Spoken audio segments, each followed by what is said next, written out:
ವಿಶೇಷವಾಗಿ ಉತ್ತರ ಕರ್ನಾಟಕ ಭಾಗದಲ್ಲಿ, ಅದರಲ್ಲೂ ಕಲ್ಯಾಣ ಕರ್ನಾಟಕ 5 ಜಿಲ್ಲೆಗಳು, ಅಲ್ಲಿಯ ರೈತರು ಭಾಳ ಸಂಕಷ್ಟಕ್ಕೊಳಗಾದರು. ನಂತರ ಬಂದಂಥ ಒಂದು ಭಾರಿ ಮಳೆಯ ಅನಾಹುತಗಳಿರ್ಬೋದು, ಮಹಾರಾಷ್ಟ್ರದಲ್ಲಿ ಏಕಾಏಕಿ 3 ರಿಂದ 4 ಲಕ್ಷ ಕ್ಯೂಸೆಕ್ಸ್ ನೀರನ್ನು ಪ್ರತಿದಿನ 5 ಲಕ್ಷದವರೆಗೆ ಪ್ರತಿದಿನ ಮಹಾರಾಷ್ಟ್ರದಿಂದ ಬಿಟ್ಟಂಥದ್ದೇನಿದೆ, ಆ ಭಾಗದಲ್ಲಿ ನೂರಾರು ಹಳ್ಳಿಗಳು ಜಲಾವೃತವಾದಂಥದ್ದು ಮತ್ತು ಸುಮಾರು 12 ಲಕ್ಷದಿಂದ 13 ಲಕ್ಷ ಹೆಕ್ಟರ್ವರೆಗೆ ಬೆಳೆ ಸಂಪೂರ್ಣ ನಾಶ ಆಗಿದೆ. ಆ ಒಂದು ಸನ್ನಿವೇಶದಲ್ಲಿ ಈ ರಾಜ್ಯದ ರೈತರ ಪರವಾಗಿ ಪ್ರಥಮವಾಗಿ ರೈತರಿಗೆ ಒಂದು ವಿಶ್ವಾಸ ಮೂಡಿಸ್ತಕ್ಕಂಥ ಕೆಲಸಕ್ಕೆ ಕಲಬುರಗಿ, ಬೀದರ್, ಯಾದಗಿರಿ ಜಿಲ್ಲೆಗಳಿಗೆ ಪ್ರವಾಸ ಮಾಡಿದಂಥದ್ದು ಜನತಾದಳ. ಅಂಥ ಒಂದು ಸನ್ನಿವೇಶದಲ್ಲಿ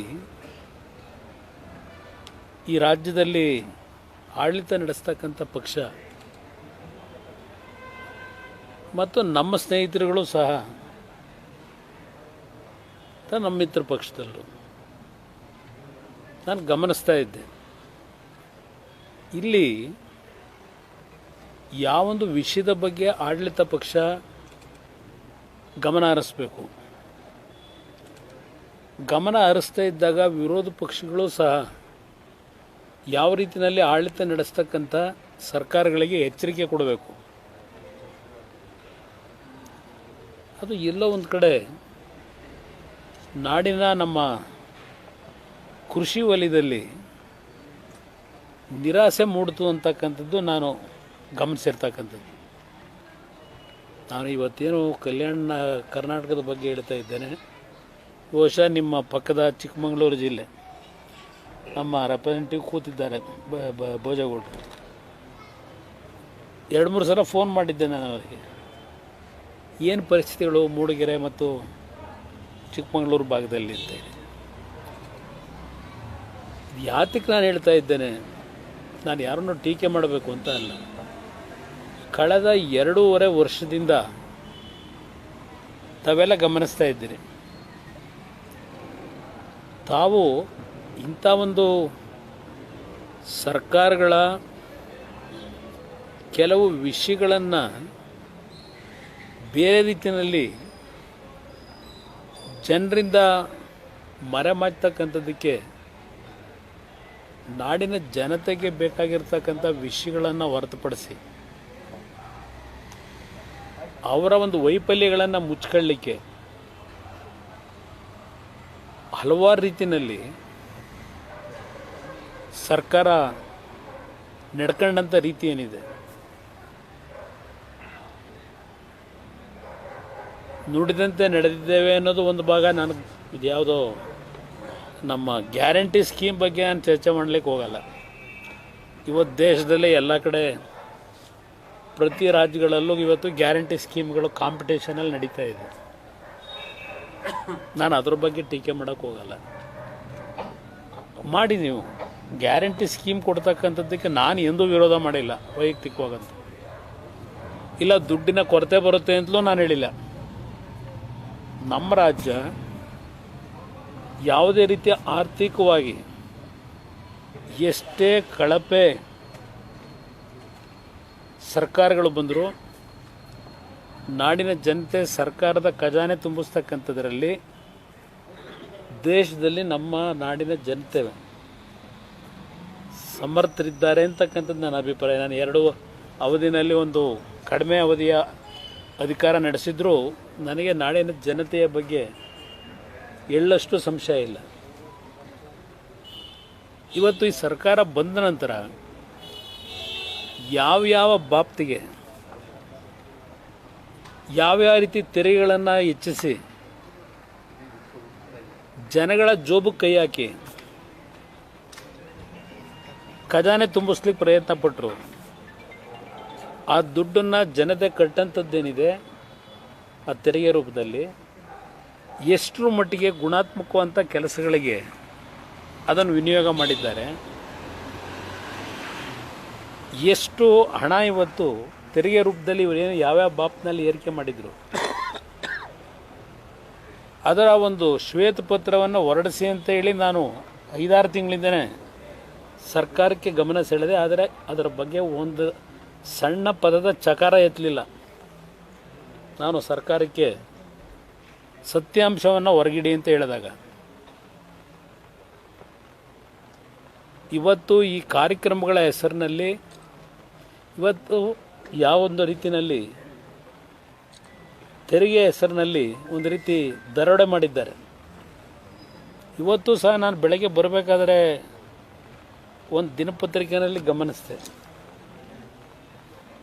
ಆ ಪತ್ರಿಕೆಯಲ್ಲಿ ಫ್ರಂಟ್ ಶೀಟಲ್ಲಿ ಬರೆದಿದ್ದಾರೆ, ಸರ್ಕಾರದ ಅಧಿಕಾರಿಗಳು ಸರ್ಕಾರದ ಒಂದು ಆದೇಶದ ಮೇರೆಗೆ ನಿಮ್ಮ ಮದ್ಯಪಾನ ಮಾರಾಟ ಮಾಡ್ತಕ್ಕಂಥವ್ರು ಏನಿದ್ದಾರೆ ಆ ಮದ್ಯಪಾನ ಮಾರಾಟ ಮಾಡ್ತಕ್ಕಂಥವ್ರ ಮೇಲೆ ಒತ್ತಡಗಳನ್ನು ಹಾಕಿ, ಅಧಿಕಾರಿಗಳಿಗೆ ಒತ್ತಡ ಹಾಕಿ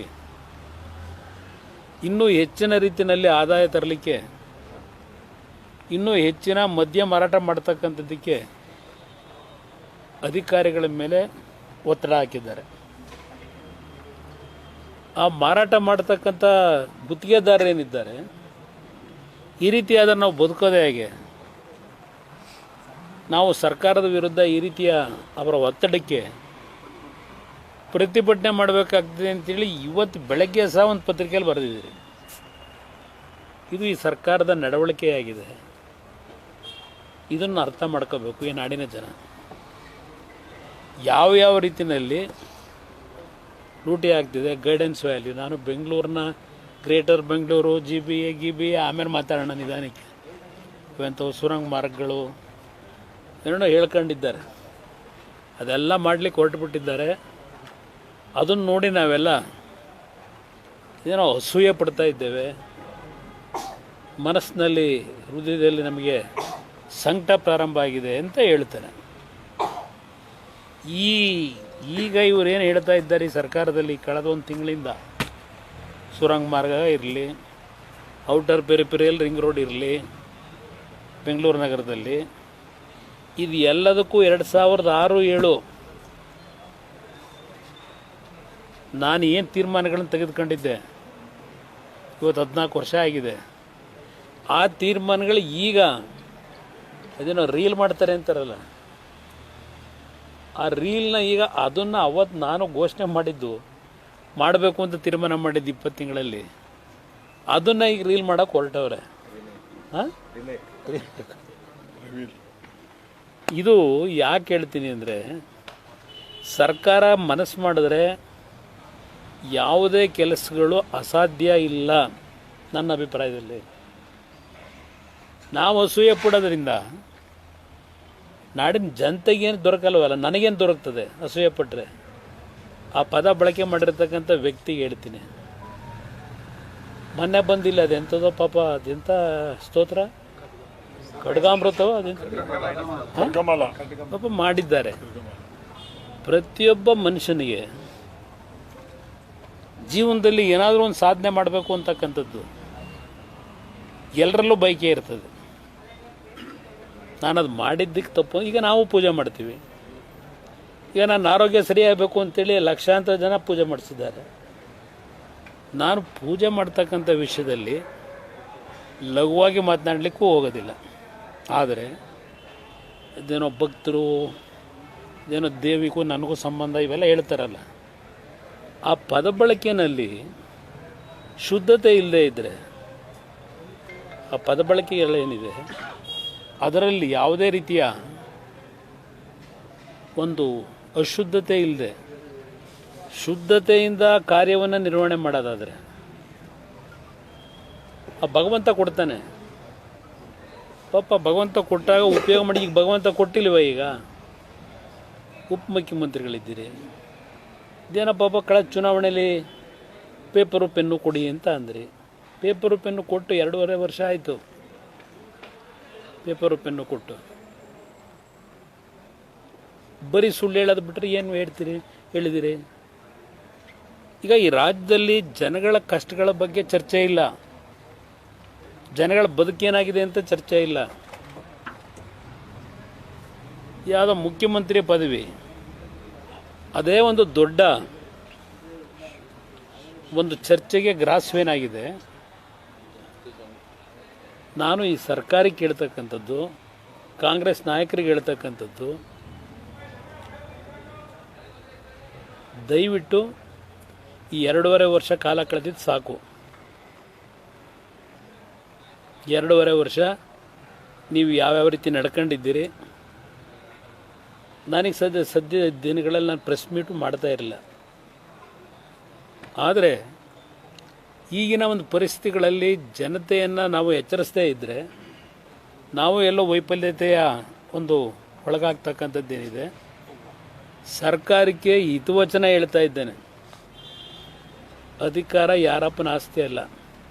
ಈ ಪ್ರಜಾಪ್ರಭುತ್ವದ ವ್ಯವಸ್ಥೆಯಲ್ಲಿ ಯಾರು ಬೇಕಾದರೂ ನಾಡಿನ ಜನತೆ ಆಯ್ಕೆ ಮಾಡ್ತಕ್ಕಂಥ ಶಕ್ತಿ ಈ ಜನತೆಯಲ್ಲಿದೆ.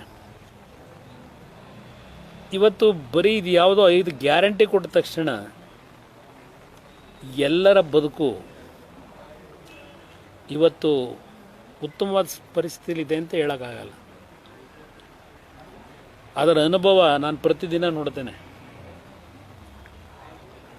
ಇವರ 2,000 ರೂಪಾಯಿ ಕೊಡ್ತಕ್ಕಂಥದ್ದೇನಿದೆ, ಪಾಪ ಹಲವಾರು ಜನ ಹೇಳ್ತಾರೆ ಅದೇನೋ ಅದನ್ನು ಕೂಡಾಕಿ ಒಂದು ವರ್ಷದಲ್ಲಿ 20,000 25,000 ಕೂಡಾಕಿ ಅದೇನೋ ಒಂದು ಬೋರ್ವೆಲು ಸಾಲ ತಗೊಂಡು ಕೊರಿಸ್ದೆ, ಅದು ಯಾವುದೋ ಒಂದು ಟೈಲರಿಂಗ್ ಮಿಷಿನ್ ತಗೊಂಡೆ, ವಾಷಿಂಗ್ ಮಿಷಿನು, ರೆಫ್ರಿಜರೇಟರ್ ತಗೊಂಡೆ ಹೇಳ್ತಾರೆ. ಅಷ್ಟೇ ಸಾಕ? ಅದರಿಂದ ಬದುಕು ಮಾಡ್ಲಿಕ್ಕೆ ಸಾಧ್ಯವ? ಇದು ನಿನ್ನೆ ಒಂದು ಸಾಯಂಕಾಲ ನಮ್ಮ ಶಾಸಕ ಮಿತ್ರರದೊಂದು ಸಭೆ ಕರೆದಿದ್ದೆ. ಆ ಸಂದರ್ಭದಲ್ಲಿ ಒಂದು ಹಳ್ಳಿ ಮುಕ್ತ ರೈತ ಒಬ್ಬ, ಅವ್ರ ಮಗ ಇಬ್ಬರು ಬಂದರಪ್ಪ. ನಾನು ಮುಖ್ಯಮಂತ್ರಿಗಳಿಗೆ ಹೇಳ್ತಕ್ಕಂಥದ್ದು, ನಾನು ಇದರಿಂದ ತೃಪ್ತಿ ಪಡಬೇಡಿ, ಇನ್ನೂ ಭಾಳ ಕೆಲಸ ಇದೆ ದೇಶದಲ್ಲಿ, ರಾಜ್ಯದಲ್ಲಿ. ಅವರ ಮಗನಿಗೆ ಬೋನ್ ಮ್ಯಾರೋ ಟ್ರಾನ್ಸ್ಪ್ಲಾಂಟ್ ಆಗಬೇಕು, ದುಡ್ಡಿಲ್ಲ, ಸರ್ಕಾರದಿಂದ ಅವ್ರಿಗೇನು 5 ನಯಾ ಪೈಸೆ ಸಿಕ್ಕಿಲ್ಲ. ಸ್ವಂತ ಒಂದು ಮನೆಯನ್ನು ಕಟ್ಕೊಂಡಿದ್ದ, ಆ ಮನೆ ಮಾರಾಟ ಮಾಡಿ 22 ಲಕ್ಷಕ್ಕೆ ಮಾರಾಟ ಮಾಡಿ ಆ ಮಗನ ಉಳಿಸ್ಕೋಬೇಕು ಅಂತ ಹೇಳಿ ಆ ರೈತ ಮತ್ತೆ ಇನ್ನೂ ಏನು ದುಡ್ಡು ಶಾರ್ಟೇಜ್ ಇದೆ ಅಂತ ನನ್ನ ಮನೆಗೆ ಬಂದ್ರಲ್ಲ. ಇದೊಂದು ಉದಾಹರಣೆ ಕೊಡ್ತದೆ. ನಿನ್ನೆ ಸಾಯಂಕಾಲ ಆಗಿರೋದು. ರಾಜ್ಯ ಹೇಗಿದೆ ಅನ್ನೋದಕ್ಕೆ, ಸಮಾಜ ಏನಿದೆ ಅಂತಕ್ಕಂಥದ್ದು ಹೇಳ್ತಾ ಇದ್ದೇನೆ. ಇದೆಂಥದ್ದು ಜಾತಿ ಗಣತಿ ಅವೆಲ್ಲ ಆಮೇಲೆ ಮಾತಾಡ್ಕೊಳ್ಳೋಣ ನಿಧಾನಕ್ಕೆ. ಪರಿಸ್ಥಿತಿ ವಾಸ್ತವಾಂಶ ಏನಿದೆ ಅಂತ ಹೇಳಿ. ಕೊನೆಗೆ ನಾವೇನು ತೀರಾ ನನ್ನ ಮನೆಗೆ ಬಂದಾಗ ನನ್ನ ಹತ್ರ ಇರುತ್ತೋ ಇಲ್ವೋ, ಏನೋ ಒಂದು ರೀತಿಯಲ್ಲಿ ಅವರಿಗೆ ಅಂಥ ಒಂದು ಸಂಕಷ್ಟ ಇರ್ತಕ್ಕಂಥವ್ರಿಗೆ ಸಹಾಯ ಮಾಡ್ತಕ್ಕಂಥದ್ದನ್ನು ನನಗೆ ನಮ್ಮ ತಂದೆಯಿಂದಲೋ ನಮ್ಮ ತಾಯಿಯಿಂದಲೋ ಕಲ್ತ್ಕೊಂಡಿದ್ದೇವೆ. ಇದು ಇರ್ತಕ್ಕಂಥ ವಾಸ್ತವಾಂಶ. ಮುಖ್ಯಮಂತ್ರಿಗಳಿಗೆ ನಾನು ಹೇಳ್ತಕ್ಕಂಥದ್ದು, ನಾನು ಈ ರಾಜ್ಯದಲ್ಲಿ ಅವ್ರ ಜೊತೆ ಸೇರಿ ಸರ್ಕಾರ ಮಾಡಿದಾಗ 2018ರಲ್ಲಿ ಇದ್ದಿದ್ದು 14 ತಿಂಗಳು ಬೋನ್ ಮ್ಯಾರೋ ಟ್ರಾನ್ಸ್ಪ್ಲಾಂಟ್ಗೆ 30 ಲಕ್ಷ 35 ಲಕ್ಷ ಹೊರಗಡೆ ಖರ್ಚು ಮಾಡಬೇಕು. 10 ಲಕ್ಷ ರೂಪಾಯಿ ಒಳಗೆ ಆ ಬೋನ್ ಮ್ಯಾರೋ ಟ್ರಾನ್ಸ್ಪ್ಲಾಂಟ್ ಕಾಯಿಲೆಗಳು ಬಂದಂಥವ್ರಿಗೆ ಮಾಡಲಿಕ್ಕೆ ಸರ್ಕಾರದಿಂದ ಮಾಡಬೇಕು ಅಂತ ಹೇಳಿ ನಾನು 12 ಕೋಟಿನೋ 15 ಕೋಟಿನೋ ಹಣ ಬಿಡುಗಡೆ ಮಾಡಿ ಅದಕ್ಕೆ ಒಂದು ತೀರ್ಮಾನ ತಗೊಂಡು ಕಟ್ಟಿದ್ದೇವಲ್ಲಿ. ಆದರೆ ಡಾಕ್ಟ್ರ್ ಇಲ್ಲ, ಅದಕ್ಕೆ ಚಿಕಿತ್ಸೆ ಕೊಡ್ತಕ್ಕಂಥ ವ್ಯವಸ್ಥೆಗಳು ಇನ್ನೂ ಇಟ್ಕೊಂಡಿಲ್ಲ. ಇದು ನಾನು ಯಾಕೆ ಉದಾಹರಣೆ ಕೊಡ್ತಾ ಇದ್ದೇನೆ, ಮುಖ್ಯಮಂತ್ರಿಗಳಿಗೆ ಹೋಗಲಿ ಅಂತ ನಿಮ್ಮಿಂದ ಒಂದು ಉದಾಹರಣೆ ಕೊಡ್ತಾ ಇದ್ದೇನೆ. ಪಾಪ ನೆನ್ನೆ ಹೇಳಿದ್ದಾರೆ, ಅದೇನೋ ಹಾಸನಾಂಬ ದೇವಸ್ಥಾನಕ್ಕೆ ಏನಾದರೂ ಇನ್ನೂ ದೊಡ್ಡ ಮಟ್ಟದಲ್ಲಿ ಅಭಿವೃದ್ಧಿ ಮಾಡಲಿಕ್ಕೆ ಬೇಕು ಅಂದ್ರೆ ಕೊಡ್ತೀನಿ ಅಂತ ಹೇಳವ್ರೆ. ಮೊನ್ನೆ ಬಂದಾಗ ಭಾಳ ಸಂತೋಷ. ಪರಿಶೀಲಿಸ್ತೀವಿ ಅಂತಿದ್ದಾರೆ, ಕೊಡ್ತೀವಿ ಅಂತ ಹೇಳಿ ಅರ್ಜಿ ಅಗತ್ಯ ಇದ್ದು ಆಮೇಲೆ ನೀವೇನೋ ಪ್ರಶ್ನೆ ಮಾಡಿದಾಗ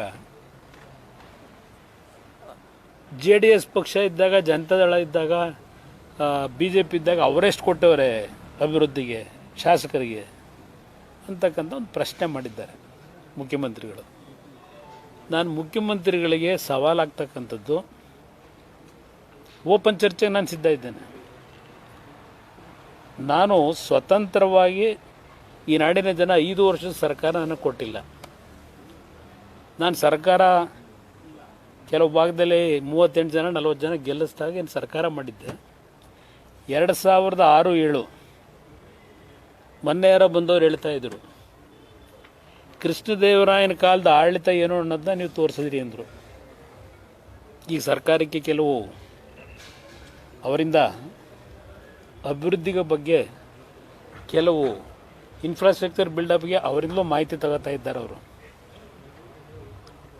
ಈಗ ಈ ಸರ್ಕಾರದಲ್ಲಿ ಅವರು ಸಹ ಇನ್ನೂ ಅಭಿವೃದ್ಧಿ ಪೂರ್ವಕವಂಥ ರೀತಿಯ ಕೆಲಸಗಳಿಗೆ ಬೆಂಗಳೂರು ಸಿಟಿ ಇರ್ಬೋದು ಬೇರೆ ಬೇರೆ ಭಾಗಕ್ಕೆ ಅವರು ಈ ಸರ್ಕಾರಕ್ಕೆ ಒಂದು ಸಲಹೆ ಕೊಡ್ತಾ ಇದ್ದಾರೆ. ಅಂಥ ವ್ಯಕ್ತಿ ಹೇಳಿದ್ದು ನನಗೆ, ನಾನು ಮೆಚ್ಕೊಳ್ಳಿಕ್ಕೆ ನಾನು ಆಗ ಮಾಡಿದ್ದೀನಿ ಅಂತ ಹೇಳಲ್ಲ. ಸಮಾಜದಲ್ಲಿ ಸಿಕ್ಕಂಥ ಒಂದು ಅವಧಿನಲ್ಲಿ ನೀವೇನು ನಮ್ಮನ್ನು ಕೆಣಕಿದ್ದೀರಿ, ಜನತಾದಳ ಅಂತಕ್ಕಂಥದ್ದು ಇದ್ದಾಗ ಅಧಿಕಾರ ನಡೆಸಿರೋರು ನೀವೇ ಜಾಸ್ತಿ. ಆಗ್ಲೂ 5 ವರ್ಷ JH ಪಟೇಲ್ರಿದ್ದಾಗ ದೇವೇಗೌಡರು ಡೆಲ್ಲಿಗೆ ಹೋದ್ಮೇಲೆ ನೀವೇ 4 ವರ್ಷ ಅವರು JH ಪಟೇಲ್ ಹೆಸರು ಮುಖ್ಯಮಂತ್ರಿ, ನೀವೇ ಮುಖ್ಯಮಂತ್ರಿಯಾಗಿ ಮಾಡಿದ್ರಿ. ಅವತ್ತು ಸಹ ಬೆಂಗಳೂರು ನಗರ ಗುಂಡಿ.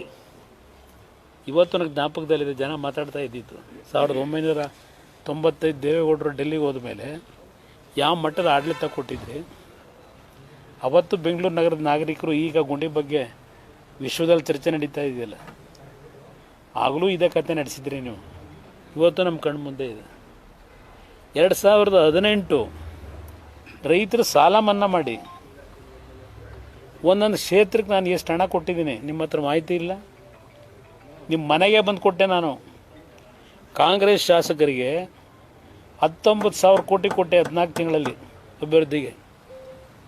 ಮೊನ್ನೆ ಡೆಲ್ಲಿಲಿದ್ದಾಗ ಒಬ್ಬರು ಸೀನಿಯರ್, ಅದು ಮೊದಲು ನಮ್ಮ ಪಕ್ಷದಲ್ಲೇ ಇದ್ದವರು, ಸೀನಿಯರ್ ಲೀಡ್ರ್ ಈ ಕಾಂಗ್ರೆಸ್ನಲ್ಲಿ ಬಂದು ಹೇಳ್ತಾರೆ, ನನ್ನ ಆರೋಗ್ಯ ವಿಚಾರಿಸಕ್ಕೆ ಬಂದವರು, ನಾನು ನಿನ್ನ ಕಾಲದಲ್ಲಿ ಏನು ಕೊಟ್ಟಿದ್ದೆ 2018 ಅದೇ ಈಗಲೂ ಕೆಲಸ ನಡೀತಿದೆ ಅಂತಾರೆ.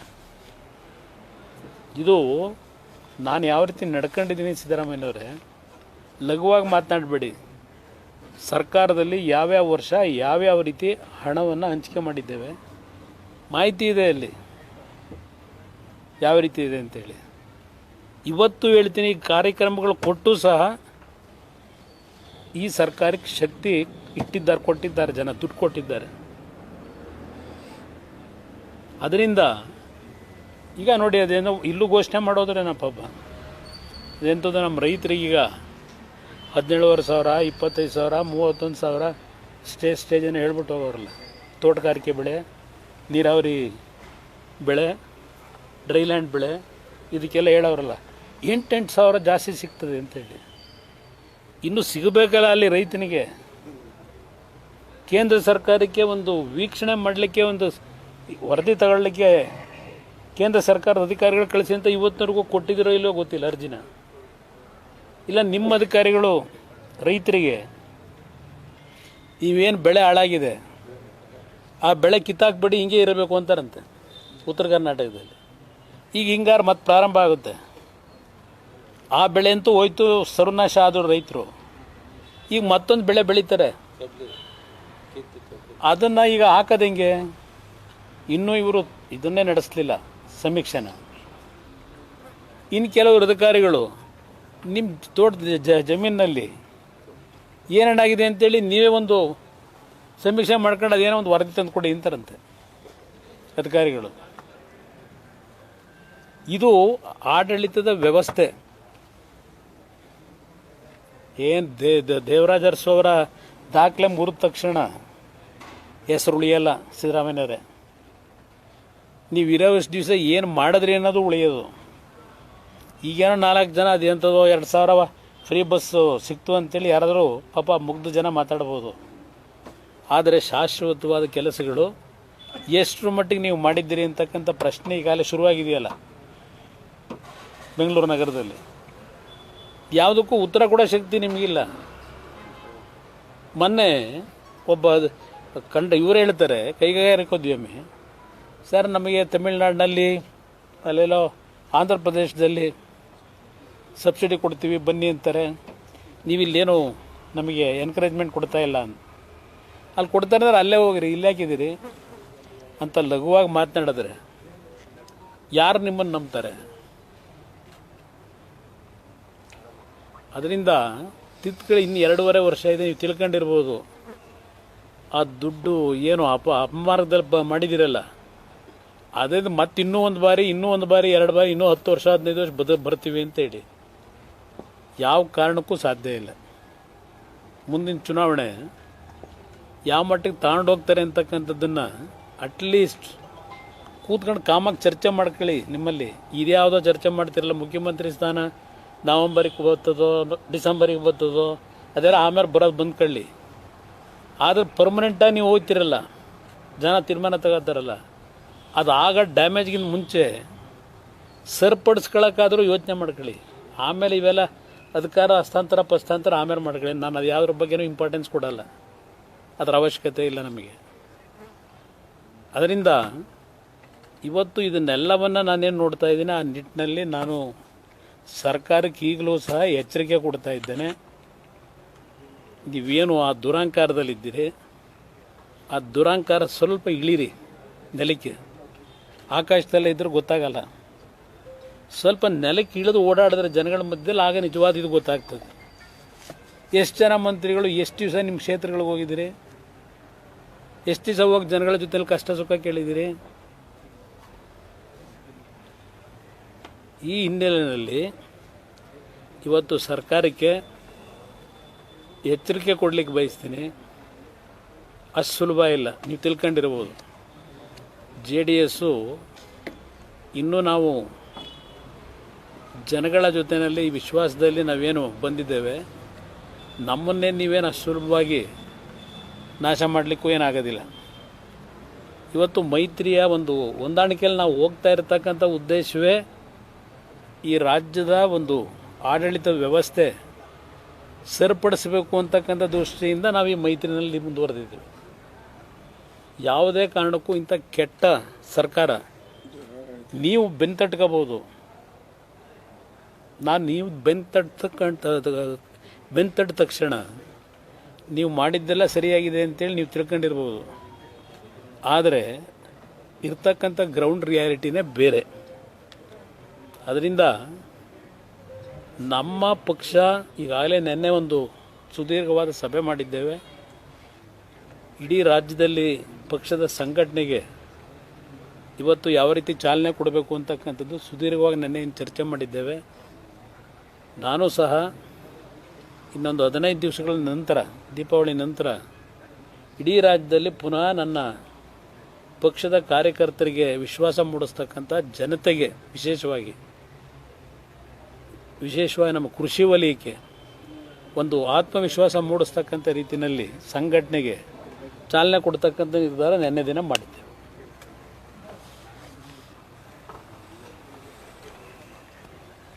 ಇದನ್ನು ನೀವೇ ಕೇಳ್ಬೋದು ಬರ್ತದೆ. ಹಾಂ, ಗುತ್ತಿಗೆದಾರ ಸಂಘದಲ್ಲಿ ಪ್ರೆಸ್ ಮೀಟ್ ಮಾಡಿದ್ದಾರೆ.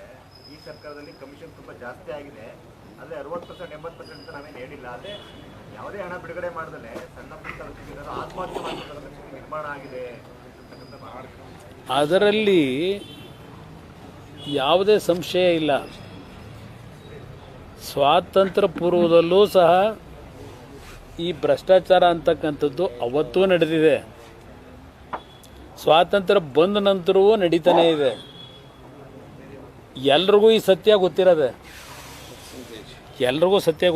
ಇದು. ಆದರೆ ಬೆಕ್ಕಿ ಗಂಟೆ ಕಟ್ಟರೆ ಯಾರು ಅನ್ನೋದೊಂದು ಪ್ರಶ್ನೆ ಇಲ್ಲಿ. ಪಾಪ ಇವರು ನೀವು ಹೇಳಿದಾಗೆ ಏನು ಈಗ 60% 50%, ನಾನು 60% ಅಂತ ಹೇಳಿ ಲಘುವಾಗಿ ನಾನು ಮಾತಾಡ್ಲಿಕ್ಕೆ ಹೋಗಲ್ಲ. ಇವರೇ ಹೇಳಿದ್ರು, ವಿರೋಧ ಪಕ್ಷದ ನಾಯಕರು ಅಧಿಕೃತವಾಗಿ ಸಿದ್ದರಾಮಯ್ಯನವರು ಇದೇನೋ ಪೋಸ್ಟ್ ಬೇರೆ ಅಂಟಿಸ್ಕೊಂಡು ಬಂದರು, ಸಿನಿಮಾ ಪೋಸ್ಟ್ ಅಂಟಿಸ್ದಂಗೆ. ಇದೇನೋ ಮುಖ್ಯಮಂತ್ರಿ ಫರ್ ಸೇಲೋ ಏನೋ ಪೇ CM ಅಂತ ಹೇಳಿ ಅದೇನೋ ಅಂಟಿಸ್ಕೊಂಡ್ಬಂದರು. 40% ಅಂತ ಇವರೇ ಬೀದಿಲೆಲ್ಲ ಪ್ರಚಾರ ಮಾಡಿ ಅಧಿಕಾರನೂ ಗಿಟ್ಟಿಸ್ಕೊಂಡ್ರು. ಆ 40% ಬಗ್ಗೆ ಇವತ್ತಿನವ್ರಿಗೆ ಸತ್ಯಾಂಶ ಹೊರಗೆ ಬಂತಂದ್ರೆ ಅದು ಯಾರೋ ನಾಗಮೋಹನ್ ದಾಸ್ ಹೆಸರನ್ನ ಒಂದು ವರದಿ ಬೇರೆ ತರೋಕ್ಕೆ ಅವ್ರನ್ನ ಕಮಿಟಿ ಬೇರೆ ಮಾಡಿದರು. ಆ ವರದಿಲಿ ಅವ್ರು ಏನು ಹೇಳಿದ್ರು, ಈಗ ಅದೇನು ನಮಗೆ ಭ್ರಷ್ಟಾಚಾರ ಆಗಿದೆ, ಆದರೆ ಯಾವ ಮಟ್ಟಕ್ಕಾಗಿದೆ ಅನ್ನೋದು ನಾವು ಕಂಡುಹಿಡಿಯೋಕ್ಕಾಗಲ್ಲ ಅಂತ. ಈ ಸರ್ಕಾರ ಅಂತೂ ಅವತ್ತಿನ ಭ್ರಷ್ಟಾಚಾರದ ಬಗ್ಗೆ ಚರ್ಚೆ ಮಾಡಿದ್ರಲ್ಲ, ಈ ಕುತ್ತಿಗೆದಾರ ಅವರೇ ಹೇಳ್ತಾರಲ್ಲ, ಅಯ್ಯೋ ಇದಕ್ಕಿಂತ ಅದೇ ಚೆನ್ನಾಗಿತ್ತು ಅಂತ ಹೇಳಿ. ಆಗಿನ ಒಂದು 3 ವರ್ಷ ಸರ್ಕಾರ ಇವರಿಗೆ ಯಾವ ಪರಿಸ್ಥಿತಿಯಲ್ಲಿ ಇದ್ದಾರೆ, ಅವತ್ತೇನು ಕೊಟ್ಟರು ಅದನ್ನ ಇನ್ನೂ ಸ್ವಲ್ಪ ಎಕ್ಸ್ಪ್ಯಾಂಡ್ ಮಾಡ್ಕೊಂಡವ್ರೆ. ಅದಕ್ಕೆ ಗುತ್ತಿಗೆದಾರ ಹೇಳ್ತಾ ಇರೋದು ಹಾಗೇನು ನಡೀತಾ ಇತ್ತು ಅಂತ ಎಕ್ಸ್ಪ್ಯಾಂಡ್ ಮಾಡ್ಕೊಂಡವ್ರೆ. ನಮ್ಮ ಕಾಲದಲ್ಲಿ ಇಂಥ ಒಂದು ಪರಿಸ್ಥಿತಿಗಳು ಯಾವತ್ತಾದರೂ ನೋಡಿದ್ರ? 2006-7 ಬಹುಶಃ ಈ ರಾಜ್ಯದಲ್ಲಿ ಜಲ್ಲಿ ಸಿಗ್ತಾ ಇರಲಿಲ್ಲ ಕೆಲಸ ಮಾಡಲಿಕ್ಕೆ, ಅಷ್ಟು ನಾವು ಕ್ಲಿಯರೆನ್ಸ್ ಕೊಟ್ಟಿದ್ದೋ. ಆ 20 ತಿಂಗಳ ಆಡಳಿತದಲ್ಲಿ ಕರ್ನಾಟಕದಲ್ಲಿ ಅಭಿವೃದ್ಧಿ ಪರ್ವ ಆವತ್ತು ಜಲ್ಲಿ ಸಿಗಲ್ಲ ಅನ್ನೋರು ಆ ಮಟ್ಟದ ಅಭಿವೃದ್ಧಿ ಕಾರ್ಯಕ್ರಮಕ್ಕೆ ಚಾಲನೆ ಕೊಟ್ಟಿದ್ದು. ಒಂದೇ ಸಲ 189 ಕಾಲೇಜ್ ಪ್ರಾರಂಭ ಮಾಡಿದ್ದು, ಅದೆಲ್ಲದಕ್ಕೂ ಹಣ ಬಿಡುಗಡೆ ಮಾಡಿದ್ದು. ಗುತ್ತಿಗೆದಾರರು ಕಾಂಟ್ರಾಕ್ಟ್ರ್ ಮಾಡೋನಿಗೆ ಪ್ರತಿ ತಿಂಗಳು 30ನೇ ತಾರೀಕು ದುಡ್ಡು ಅವನ ಮನೆ ಬಾಗಿಲಿಗೆ ಹೋಗೋದು. ನಮ್ಮ ಕಾಲದಲ್ಲಿ ಪರ್ಸೆಂಟೇಜ್ ಬಗ್ಗೆ ಚರ್ಚೆ ಮಾಡಲಿ. ನಮ್ಮ ಕಾಲದಲ್ಲೂ ನಾನು ನಡೆದಿಲ್ಲ ಅಂತ ಹೇಳಲ್ಲ, ಆದರೆ ನಮ್ಮ ಮಟ್ಟದಲ್ಲಿ ಅದಕ್ಕೆ ಅವಕಾಶ ಇರಲಿಲ್ಲ. ವಿಧಾನಸೌಧ 3ನೇ ಮಾಡಿ ಒಳಗೆ ನಾವು ಟೆಂಡರ್ನ ಪ್ರೋಸೆಸ್ ಮಾಡಿ ಅವರಿಗೆ ಅವಾರ್ಡ್ ಮಾಡಲಿಕ್ಕೆ, ಇಲ್ಲ LOC ರಿಲೀಸ್ ಮಾಡಲಿಕ್ಕೆ ನಮ್ಮ ಕಾಲದಲ್ಲಿ ವಿಧಾನಸೌಧ 3ನೇ ಮಾಡಿಯಿಂದ ದುಡ್ಡು ಫಿಕ್ಸ್ ಮಾಡಿರಲಿಲ್ಲ. ನಾವು ಫ್ರೀ ಇಟ್ಟಿದ್ದು. 30ನೇ ತಾರೀಕು ನಾವು ಕಾಂಗ್ರೆಸ್ನೋ BJPಯವನೋ ದಳದನೋ ನೋಡಲಿಲ್ಲ. ಅವನು ಯಾವ ಕಾಂಟ್ರಾಕ್ಟ್ರು ಅವ್ನ ಮನೆ ಬಾಗಿಲಿಗೆ ದುಡ್ಡು ಹೋಗೋದು. ಈಗ ಗೋಗರಿತಾರೆ, ಹೇಳ್ತಾರೆ, ಒಬ್ಬೊಬ್ಬಂದು 20 ಕೋಟಿ, 15 ಕೋಟಿ, 30 ಕೋಟಿ ಆ ಕುಟುಂಬದ ಹೆಣ್ಮಕ್ಳ ಒಡವೆ ಎಲ್ಲ ತಗೊಂಡು ಬ್ಯಾಂಕಲ್ಲಿಟ್ಟು ಸೂಸೈಡ್ ಮಾಡ್ಕೊಳ್ಳೋ ಪರಿಸ್ಥಿತಿ ಬಂದಿರೋದು ಸತ್ಯ. ಅವ್ರು ಹೇಳೋದು ಅದರಲ್ಲೇನು ಸುಮ್ಮನೆ ಅವ್ರು ಹೇಳ್ತಾ ಇಲ್ಲ. ಅದಕ್ಕೆ ಹೇಳಿದ್ದು ಈ ಸರ್ಕಾರಕ್ಕೆ, ಕಣ್ಣು ತೆಗೀರಿ, ಆಕಾಶದಲ್ಲಿದ್ದೀರಿ, ಸ್ವಲ್ಪ ನೆಲಕ್ಕಿಳೀರಿ ಅಂತ ಹೇಳಿದ್ದು ನಾನು. ಅದಕ್ಕೆ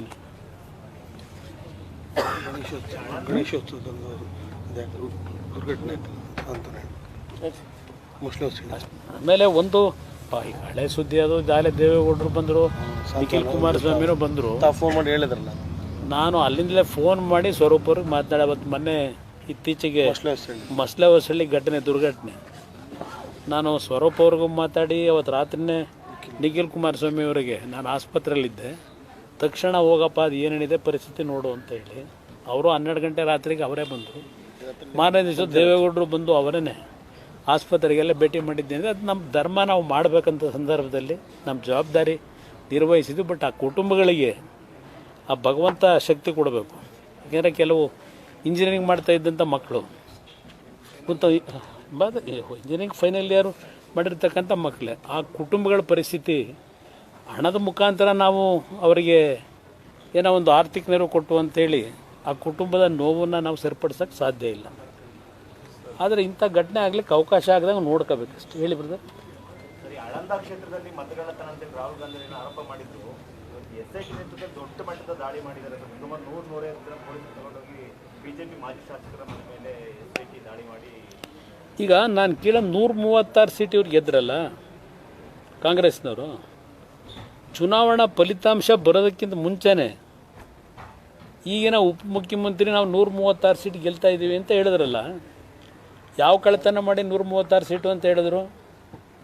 ಅವರು ತಪ್ಪು ಅವರಲ್ಲಿ ಇಟ್ಕೊಂಡವ್ರೆ. ಮೊದಲು ದರೋಡೆಕೋರರು ಅವರು ದರೋಡೆ ಮಾಡಿ ಇನ್ನೊಬ್ಬರ ಮೇಲೆ ಈಗ ಹಾಕಕ್ಕೆ ಹೊರಟವ್ರು ಅಷ್ಟೇ. ಇಲ್ಲಿ ಇದರ 136 ಸೀಟ್ ಗೆಲ್ಲಬೇಕಾದ್ರೆ ಮತವಂಚನೆ ಮಾಡಿ ಗೆದ್ರು. ಆಳಂದಲ್ಲಿ ಗೆದ್ದಿರೋದು ಯಾರು? ಈಗ ಕ್ಯಾಂಡಿಡೇಟು ಕಾಂಗ್ರೆಸ್ನಲ್ಲಿ ಗೆದ್ದಿರೋದಲ್ಲಿ.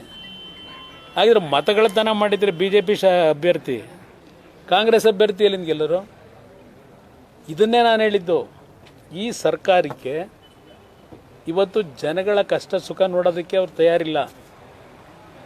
ಇಂಥ ವಿಷಯಗಳಿಗೆ ಡೈವರ್ಟ್ ಮಾಡಿ ಇದನ್ನು ವಿರೋಧೀಕರಿಸ್ಕೊಂಡು ಇವತ್ತು ಜನಗಳನ್ನು ಇವತ್ತು ಒಂದು ರೀತಿ ಅವ್ರ ಜೊತೆ ನಗಪಾಟ್ಲನ್ನ ಆಟ ಆಡ್ತಾ ಇದ್ದಾರೆ.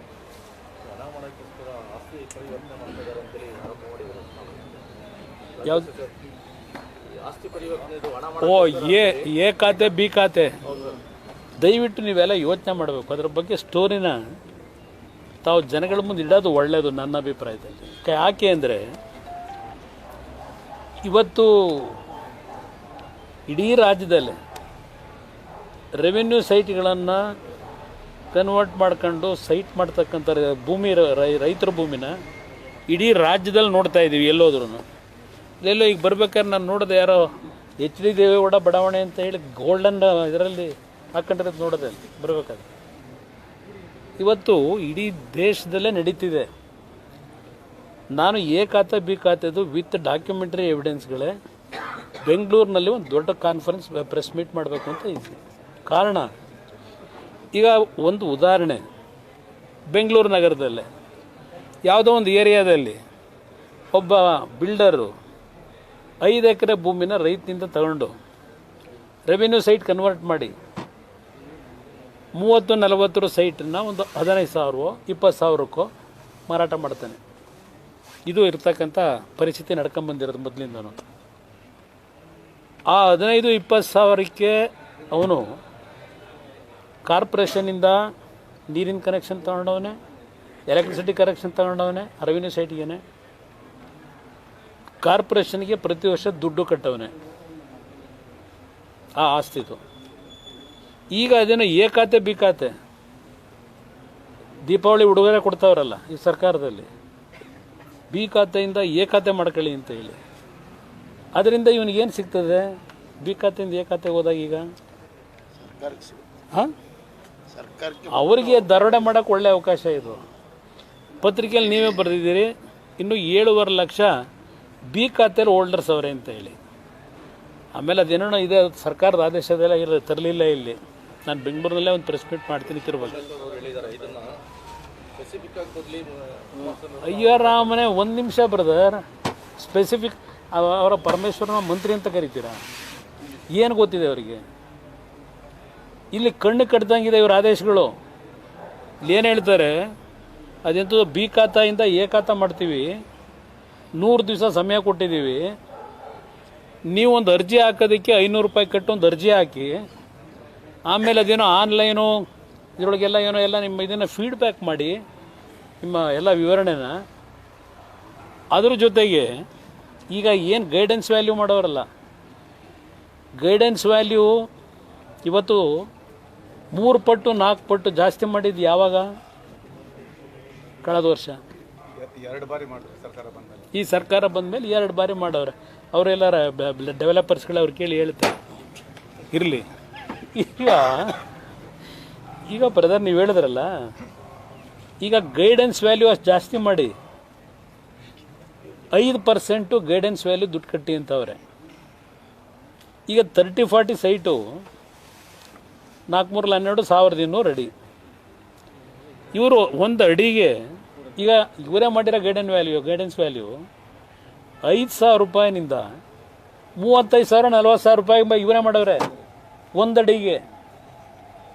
ಈಗ 1,200 ಅಡಿಗೆ ಎಷ್ಟಾಯಿತು? 1.5 ಕೋಟಿ 2 ಕೋಟಿ ಬೆಲೆ ಬಾಳ ಈಗ ಸೈಟ್ ಅವು. ಅವನು 15,000 20,000 ಕಟ್ಟಿ ತಗೊಂಡವನೇ, ಟ್ಯಾಕ್ಸು ಕಟ್ಕೊಂಬಂದವನೇ. ಈಗ 5% ಅಂದರೆ 1 ಕೋಟಿಗೆ ಅವನು ಎಷ್ಟು ಕಟ್ಟಬೇಕು? 5 ಲಕ್ಷ. ಅವನ ಜಾಗ ಅದು ಸರ್ಕಾರದ ಜಾಗ ಅಲ್ಲ. ಇದನ್ನು ನಾನು ಹೇಳ್ತಾ ಇರೋದು. ಇದು ಗೊತ್ತಿಲ್ಲದ್ರೆ ಮಕ್ಳು ಕೇಳಿದ್ರು ಹೇಳ್ತಾರೆ ಪರಮೇಶ್ವರಿಗೆ. ಅದು ಸ್ವಲ್ಪ ಯಾರು ಸಣ್ಣ ಮಕ್ಳು ಕೇಳಿ ಗೊತ್ತಿಲ್ಲದೆ ಇದೆ. ಮಹಾನಗರ ಪಾಲಿಕೆ ಅಂತ ಘೋಷಣೆ ಮಾಡಿ 3 ವರ್ಷ ಹಣ ಕೊಡಲ್ಲ ಅಂತ ನಮ್ದು ಹಂಗೆ ಮಾಡಿದ್ದಾರೆ. 37ನಲ್ಲಿ ಸೇರ್ಪಡೆ ಮಾಡಿದ್ದಾರೆ. ಇದು ಬರೀ ಘೋಷಣೆ ಸರ್ಕಾರ ಬ್ರದರ್. ಘೋಷಣೆಗೆ ಸೀಮಿತವಾಗಿರ್ತಕ್ಕಂಥ ಸರ್ಕಾರ ಇದು. ಅನುದಾನನೂ ಕೊಡಲ್ಲ, ಹೆಚ್ಚುವರಿ ಹುದ್ದೆನೂ ಕೊಡಲ್ಲ. ಸಚಿವ ಸಂಪುಟದಲ್ಲಿ ತೀರ್ಮಾನ ಮಾಡಿಕೊಂಡಿದ್ದಾರೆ ಸಾರ್ವಜನಿಕ ಸ್ಥಳಗಳಲ್ಲಿ. ಈಗ RSSನ ಇವತ್ತು ಅವರ ಸಾರ್ವಜನಿಕ ಚಟುವಟಿಕೆಗಳು ಅವರಿಗೇನು ಬ್ಯಾನ್ ಮಾಡೋಕ್ಕಾಗಿಲ್ಲ, ಬ್ಯಾನ್ ಮಾಡೋಕ್ಕಾಗೋದು ಇಲ್ಲ. ಅವ್ರು ಹೇಳಿರೋದೇನು, ಹಲವಾರು ಸಂಘ ಸಂಸ್ಥೆಗಳು ಸರ್ಕಾರಿಯ ಅಧೀನದಲ್ಲಿರ್ತಕ್ಕಂಥ ಜಾಗಗಳಲ್ಲಿ ಆ ಪೆರೇಡ್ ಮಾಡೋದು, ಫಂಕ್ಷನ್ ಮಾಡೋದು ಮಾಡಬಾರ್ದು ಅಂತ ನಿನ್ನೆ ಆದೇಶ ಸಚಿವ ಸಂಪುಟದಲ್ಲಿ ಮಾಡ್ಕೊಂಡಿದ್ದಾರೆ. ಅಷ್ಟೇ ತಾನೇ ಮಾಡಿರೋದು. ಇದೆಲ್ಲ ಯಾತಕ್ಕೆ ಇದನ್ನು ಈ ವಿಷಯಗಳಿಗೆ ಪ್ರಾಮುಖ್ಯತೆ ಕೊಟ್ಟಿದ್ದಾರೆ? ಕೇವಲ ರಾಜಕೀಯದ ಬಂಡವಾಳಕ್ಕೆ. ಒಂದೊಂದು ಪಕ್ಷಗಳು ಒಂದೊಂದು ರೀತಿಯಲ್ಲಿ ಇಂಥ ವಿಷಯಗಳೇ ಸಾಕು, ಅವರಿಗೆ ಅಭಿವೃದ್ಧಿ ಬೇಕಿಲ್ಲ. ಇದರ ಅವಶ್ಯಕತೆ ಏನಿದೆ? RSSನ ಮಹಾತ್ಮ ಗಾಂಧೀಜಿಯವರನ್ನು ಗೋಡ್ಸೆ ಗುಂಡಿಟ್ಟು ಕೊಂದಾಗಲೇ ಬ್ಯಾನ್ ಮಾಡಿದರು. ಇದೇ ನೆಹರು ಅವರೇ ಆ ಬ್ಯಾನ್ನ ವಾಪಸ್ ತಗೊಳ್ಳಿಲ್ವಾ? ಕಾಂಗ್ರೆಸ್ ಸರ್ಕಾರ ಇದ್ದಾಗಲೇ. ಅವ್ರಿಗಿಂತಲೂ ಕರೆಗೆ ಸಿದ್ದರಾಮಯ್ಯನ. ಇವೆಲ್ಲ ಏನು ಅರ್ಥ ಏನಿದೆ ಇದರಿಂದ?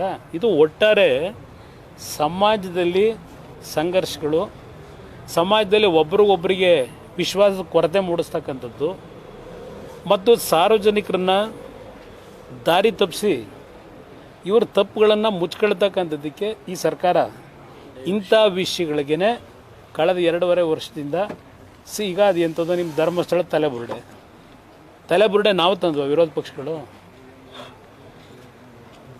ಅವನು ಯಾವನೋ ಒಬ್ಬ 3 ಜನ ಹೋದರು, ಸಿದ್ದರಾಮಯ್ಯನವರಿಗೆ ಅರ್ಜಿ ಕೊಟ್ಟರು ತನಿಖೆ ಆಗಬೇಕು ಅಂತ.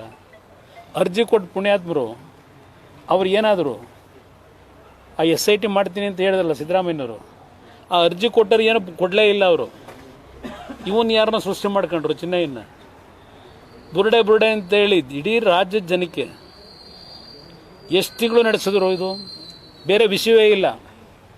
TV ಹಾಕಿದ್ರೆ ಬೆಳಗಿನ ಸಾಯಂಕಾಲದವರೆಗೂ ಬುರುಡೆ ಅನ್ನೋದು ಬಿಟ್ಟು ಬೇರೆ ಏನು ಇರಲೇ ಇಲ್ಲ. ಇದಕ್ಕೆಲ್ಲ ಕಾರಣ ಈ ಸರ್ಕಾರ. ಈ SIT ರಚನೆ ಮಾಡಿದಿರಲ್ಲ, ಈ SITಯಿಂದ ಚಿನ್ನಯ್ಯನೊಬ್ಬನ ಕರ್ಕೊಂಡೋಗಿ ಇಟ್ಕೊಂಡವ್ರೀಗ. ಇನ್ನುಳಿದವ್ರನ್ನೆಲ್ಲ ಏನು ಮಾಡವ್ರೆ? ಇದ್ರ ಹಿಂದೆ ಅವರೆಲ್ಲ ಯಾರಾದ್ರೂ ಟಚ್ ಮಾಡಿದ್ದಾರೆ SIT ಅವರು ಇಲ್ಲಿವರೆಗೆ? ರಾಜಾರ ಶಿವಾಗ ಓಡಾಡ್ತಾವ್ರೆ. ಇದೊಂದು SIT ಅಂತ ಕರಿತೀರಾ? ಅದಕ್ಕೇನೋ ಬಹುಮಾನ ಬೇರೆ ಕೊಡ್ತಾರಂತ ಪರಮೇಶ್ವರ್ SIT.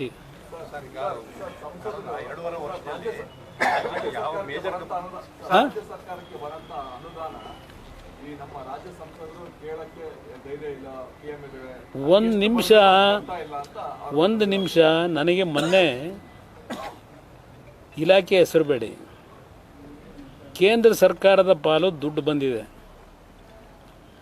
ಅದಕ್ಕೆ ಮ್ಯಾಚಿಂಗ್ ಗ್ರಾಂಟ್ ರಾಜ್ಯ ಸರ್ಕಾರ ಕೊಡಬೇಕಲ್ಲ. ಇವತ್ತವರೆಗೆ ಮ್ಯಾಚಿಂಗ್ ಗ್ರಾಂಟ್ ಕೊಡದೆ, ದುಡ್ಡಿಲ್ಲದೆ ಆ ದುಡ್ಡು ಹಂಗೆ ಬಿದ್ದಿದೆ.